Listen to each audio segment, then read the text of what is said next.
semuanya penonton di rumah, selamat datang di The Dylan Show episode 3.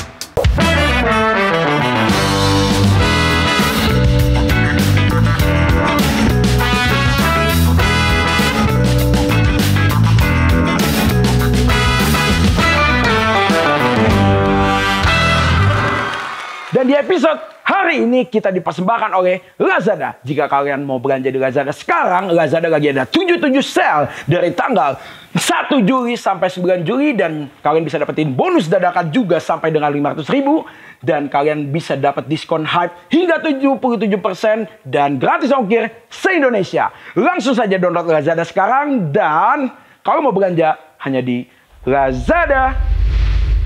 Episode 2 kemarin kita sudah undang EVOS Divine, perwakilannya yaitu EVOS Mr. 05 dan EVOS Street.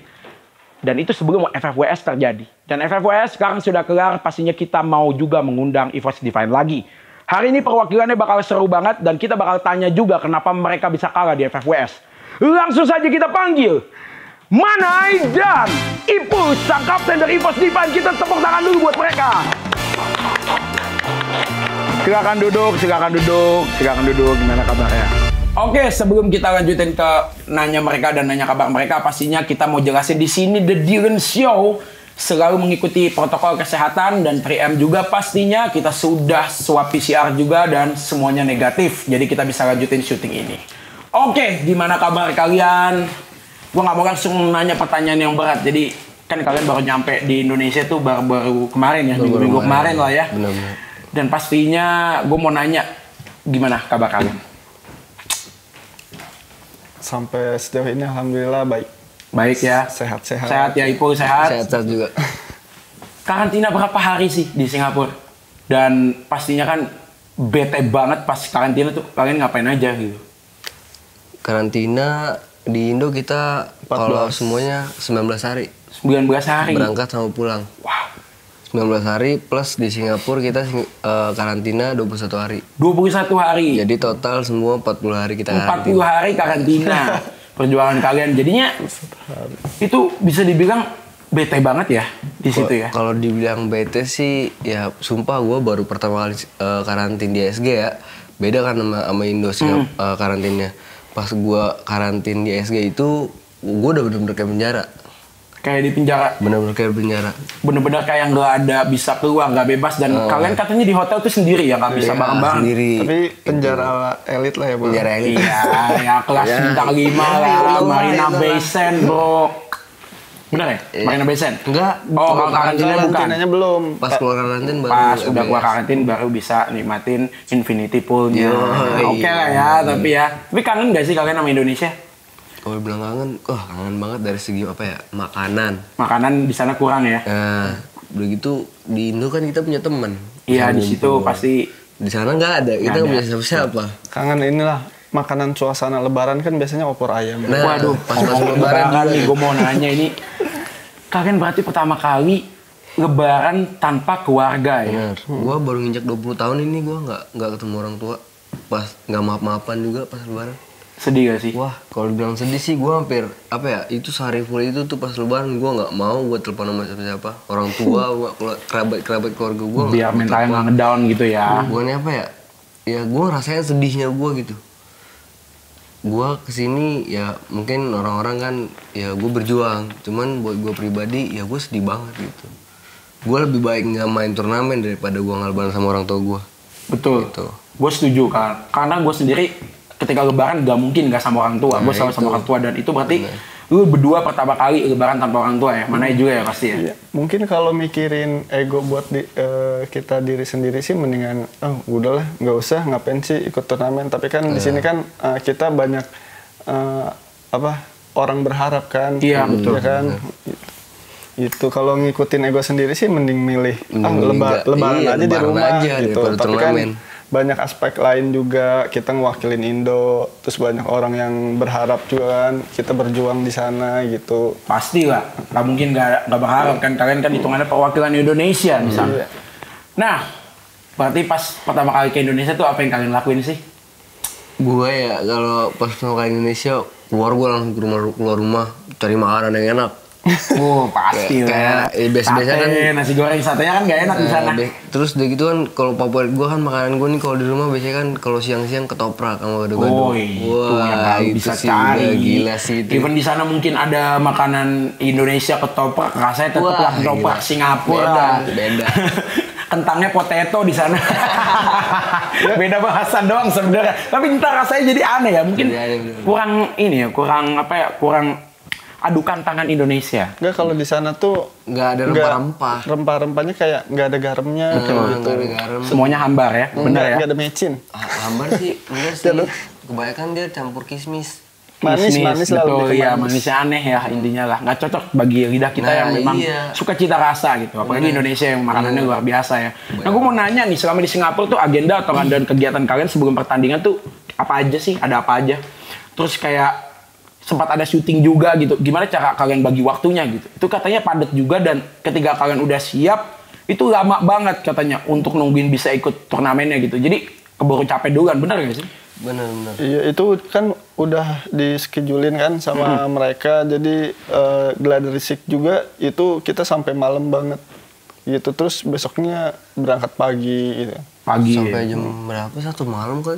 Kita dari pagi sampai jam 1 malam baru pulang. Iya. Ke hotel. Dari pagi sampai pagi lagi tuh. Pulang pergi sampai 1 malam. Dan besoknya pagi lagi. Besoknya pagi lagi. Turnamennya malam. Jadi datang pagi ke sana untuk registrasi bla bla tapi mainnya malam. Iya. Berarti kalian tuh sebenarnya udah on fire di siang tapi mainnya malam kayak udah berkurang nggak sih? Iya. Pasti kan cuaca kan pasti berbeda kan. Iya. Siang kita buat kerja kan harusnya, kalau malam buat istirahat kan. Moodnya juga udah nggak enak kan, kayak pas dari kita berangkat pagi siangnya itu mau ngapain jadi bingung, bener. tidur-tiduran, ada yang sampai tidur gitu gimana gitu. Tapi jujur memang kadang beda tempat kalian ikut pertandingan tuh beda rasa ya. Itu setuju gak kalian? Kayak misalnya lebih enak kalian turnamen di Indonesia, mentalnya lebih dapat dibanding di negara orang lain. Bener ya? Bener. Tepatnya ini sih kita tuh harus ngerasain kayak enjoy-nya itu.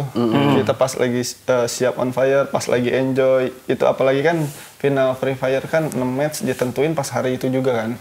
Jadi semua tuh persiapan harus mental, ya semua kayak apa kita enjoy-nya gitu kan. Dari persiapan kita itu semua tuh ditentuin pas hari itu. Hari itu ya. Berarti kalian ada gugup dong pas pertama kali ke sana dan pertama kali main di pertandingan pertama FFWS. Gugup gak sebenarnya? Gugup sih ya. Ada sedikit kayaknya sih pada sedikit gugup banget sih, gugup banget itu. Apalagi gue yang ngerasain sebagai kapten ya. Iya. Banget.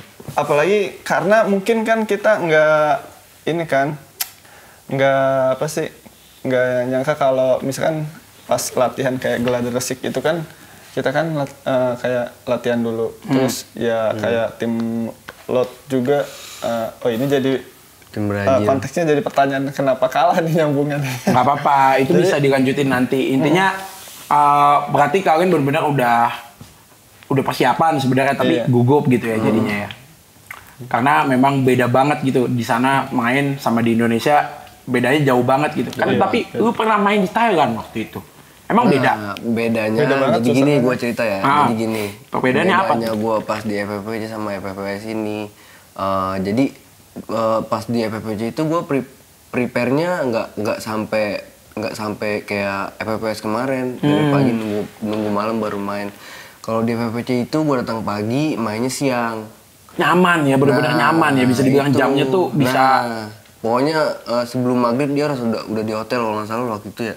Iya sebelum inilah matahari tenggelam itu kita udah di hotel. Nah makanya di situ gua persiapan juga masih enak buat dibawa gitu. Jadi ini sih hype-nya tuh dari berjalan pas kita menang apa sih kayak kan itu kan beruntun ya kayak Shopee Indonesia Master waktu kan tadi ditanya kenapa bedanya yang di Singapura sama di Thailand kan. Itu pas kita dapat banget waktu itu tuh di Thailand tuh hype-nya. Jadi menang Shopee, seminggunya itu menang Indonesia Master, terus berangkatnya juga nggak pakai lama, seminggunya kita berangkat. Benar-benar masih di keadaan sangat prima ya. Jadi kalian tuh pas main kemarin tuh, hitungannya kalian udah habis karantina, terus karantina. Latihan sampai pagi, terus pagi-pagi malah matchnya malam gitu. Jadi benar-benar udah turun performance kalian. Yang paling ngebedain beda banget itu ini sebelum main dulu kita pas di Thailand tuh kayak ketawa-ketawaan enjoy banget ya Bol ya. Sebelum kita bercanda-bercandaan sama yang lain. Karena ada gua di situ. Kemarin di Singapura nggak ada kita youtuber yang bisa menghibur kalian gitu ya. Bisa menghibur kalian ya nggak ada. Gitu. Iya jadi sama sekali nggak ada tegang-tegangnya sama sekali. Nah bedanya pas di Singapura itu sangat tegang ya. Beda kayak sebelum main juga ngelihat anak-anak kayak pengen nangis gitu. Ya karena kan lu juga nggak lebaran, men. Iya, Hitungannya lu nggak lebaran. Even ya di sana lu lebaran di sana. Nggak ada rasa lebarannya lah. Nggak ada ketupat, nggak ada opor ya kan. Iya nggak sih? Bener itu. Pasti. Makanya gue kagum nggak sama kalian. Kalian bisa benar-benar ngerayain lebaran demi ikut FWS ini membawa nama Indonesia ya. Sayang sekali mungkin belum bisa untuk mendapatkan piala, tapi mungkin gue yakin nextnya bisa. Nah arahan lu apa sih, Nay? Arahan lu waktu sebelum mulai turnamen sebagai kapten, coach di lebih ke ngingetin sebenarnya kan tim kita ini kan kesalahannya tuh kan nggak jauh cuma kan kalau chemistry kan udah ya pasti udah dapet kan kalau persiapan paling lebih kayak ngingetin ini kesalahan hasil evaluasi sebelumnya gitu soalnya kayak kita tuh ngelakuin kesalahan gitu tuh pasti penyakit itu yang udah-udah yang dilakuin yang udah ya kan Bul? Nah terus ini juga perubahan meta. Perubahan meta. Nah, jadi kan kita di meta di Indonesia itu kan beda sama meta luar. Beda banget bener. Meta luar itu kan biasanya dia defend. Kalau meta Indonesia itu kan barbar tipikalnya. Tahu sendiri kan? Anti mundur. Nah, makanya itu yang gua nggak bisa pertahanin itu. Misalnya tuh gua tetap kayak make ya sembarang gua main aja gitu kayak di Indo. Karena gue sendiri, gue juga nonton dan gue bikin videonya juga ketika kalian ngelakuin turnamen itu ya, pas lagi match. Itu lu sering banget keculik. Nah itu ada apa? Jadi apa ya? Aim mereka tuh bener beda sama aim kita. Beda ya? Susah, sumpah. Sumpah bener-bener kayak gue ngerasain ya. Gue udah punya senjata nih. Mereka kan berdua belum punya senjata. Gue nembak. Pas tidak punya senjata, malah gue yang mati, bukan dia yang mati. Wah gila ya, berarti udah next level banget ya skillnya ya. Nah itu, bayangin aja coba. Kalau orang-orang main nih, dia pasti ngerasain hype-nya. Orang luar tuh gimana cara permainannya. Gitu. Makanya mereka nggak main, dia cuma nonton, jadi dia taunya ya gue noob. Cuma dia nggak ngerasain. Gitu.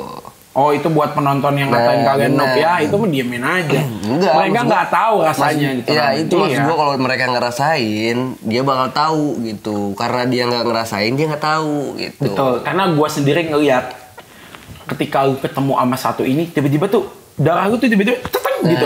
Padahal lu baru pengen nembak, tapi lu palanya udah hilang duluan. Itu. Udah segila itu mereka berarti guys. Itu. Ya berarti bisa dibilang tuh Indonesia nih strategi udah sering dibaca orang. Bener. Dan belum berubah, masih barbar aja. Ketika mungkin di Thailand kalian barbar, mereka kaget.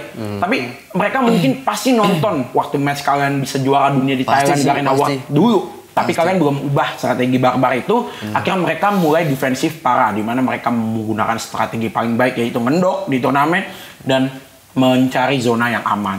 Nah ngomong-ngomong zona, pendapat kalian tentang tim Phoenix Force alias EVOS Thailand yang benar-benar dari awal game udah strong sekali dan dia punya pemilihan zona bagus sekali dan sampai dapat buyah 4 kali berturut-turut. Itu bukan back to back lagi, 4 kali berturut-turut dari 5 match bro. 6 ya. Berarti itu 60%-nya dia dapat buyah, 70% dia dapat buyah. Itu gila. Itu gimana di awal pertandingan ya pasnya saat kalian melihat performa tim ini tuh menurut kalian gimana? Kalau masalah rotasi sih gue nggak terlalu salut ya sama dia.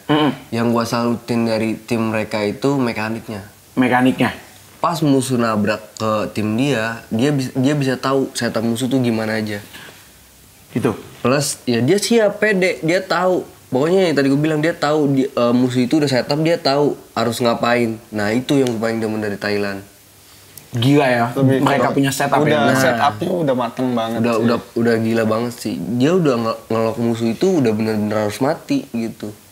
Ya gue lihat mereka ditabrak sama laut, terus sama kalian juga ya. Tapi dua-duanya yang mati malah. Nah, Phoenixnya masih hidup. Itu gila sih. Ya makanya itu gue bilang tadi kan. Bukan sekedar pure kayak jago, tapi dia benar-benar jago dari mekanik. Jago aim doang di sini nggak cukup soalnya ya kan. Iya benar. Kan dia ngeratain juga kan sama AWM itu. Iya, betul. Satu lawan berapa sih? Lawan 3 tiga, orang, lawan 3 tiga. iya. Nah itu di situ aja kita udah apa ya, itu sekelas turnamen dunia. Ya, terus dia ditambah rotasinya mereka tuh, drop zone sama rotasi mereka tuh zonanya tuh nggak jauh-jauh dari mereka. Udah. Jadi hype pas di pertandingan tuh benar-benar membara. Iyalah, apalagi dia udah buyah 2 kali, Nah, pasti itu. dia punya Pede banget. wah antusias sekali pasti kan. Musuh Adrenalinnya udah ngebus banget Iya, itu. musuh Gimana udah gua dianggap sama ngeliatin di dia live buat- streaming itu mukanya tuh bener-bener semangat sekali. Iya, musuh udah dianggap bot sama dia kalau Pasti bicara. kalau lagi kayak gitu. Dan apa pelajaran yang bisa kalian ambil di Force Iya. Divide dari Kalau- Phoenix Force ini? Yang gua ambil sih ya mekanik yang tadi gue bilang. Mekaniknya ya. Mekaniknya. Ya kita harus punya setup yang benar-benar rapi plus mental. Mentalnya harus lebih kuat lagi, mekanik harus lebih unik lagi dan bisa Ini bikin sih- musuh kaget ya. Kayak kita tuh harus bikin strategi sama drop zone juga harus nggak ngacak gitu. Jangan tempat yang rame lah ya. Enggak, jangan kan kesana tuh kalau kita kan yang kayak kemarin-kemarin kan monoton kan di situ aja. Jadi orang ngebacanya juga ini kan ngebaca kita kayak ya gampang gitu loh, gampang dibaca. Ini mereka kalau misalkan disergap atau larinya kemana itu udah dibaca. Jadi paling nanti kita kayak banyakin ini sih kayak meta yang nggak bisa dibaca sama orang. Kita Kayak harus, gitu. lebih bagusnya kita harus prepare. Harus Jadi prepare nembak duluan sebelum- sebelum mereka tahu gitu kan. prepare kayak Oh, prepare, sorry. Oke. prepare kayak apa ya, turun drop zone-nya lah, kita harus prepare kalau kita mau tabrak kita mau kemana gitu. Oke. Kita harus siapin gitu.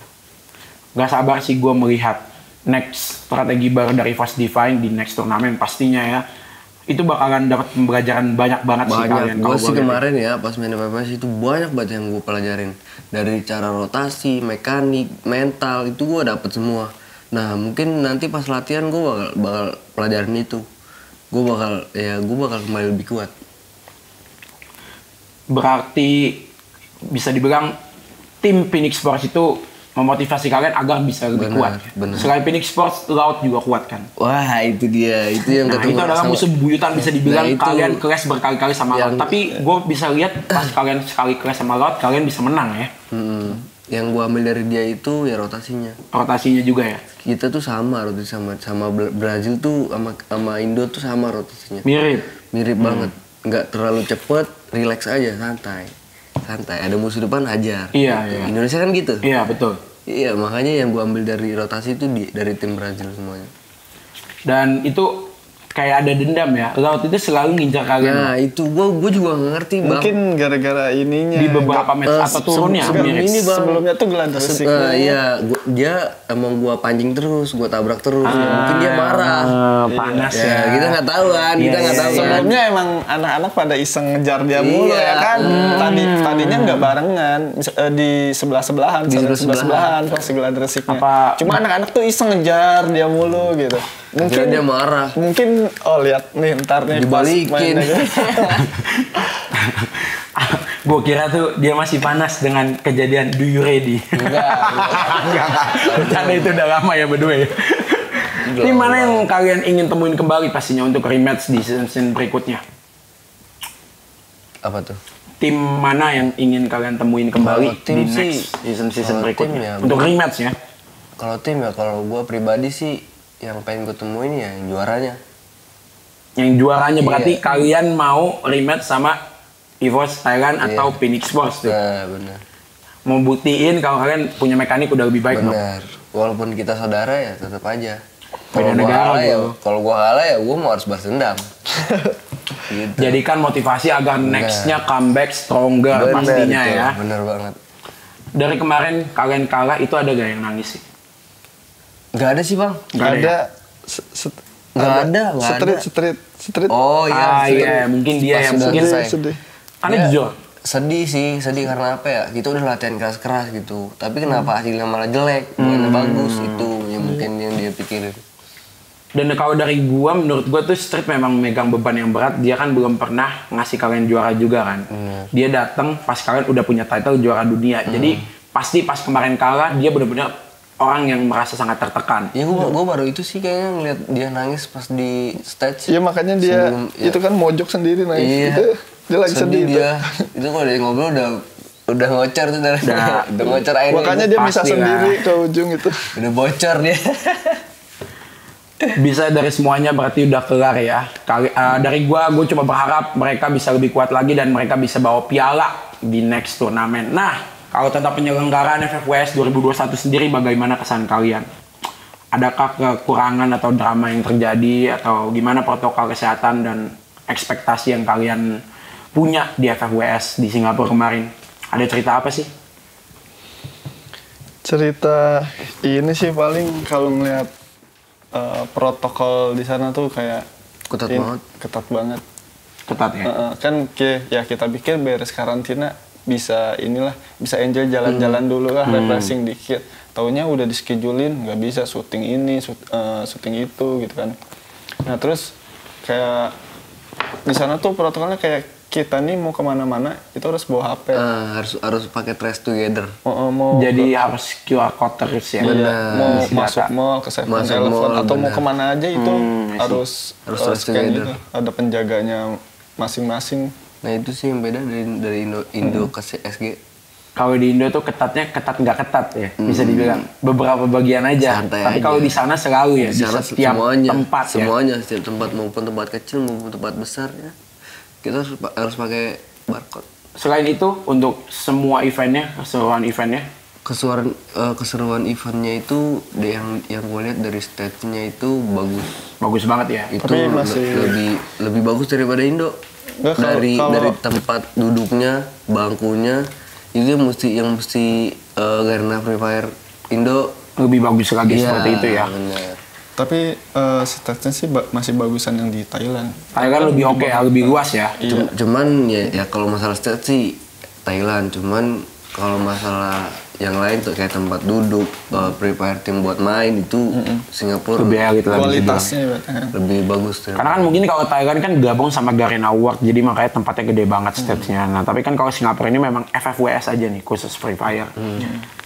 Kalian berarti udah siap banget belum untuk next World Series atau World Cup lagi di Free Fire? Ya kalau emang dikasih rezeki ya bakal gua maksimalin banget sih.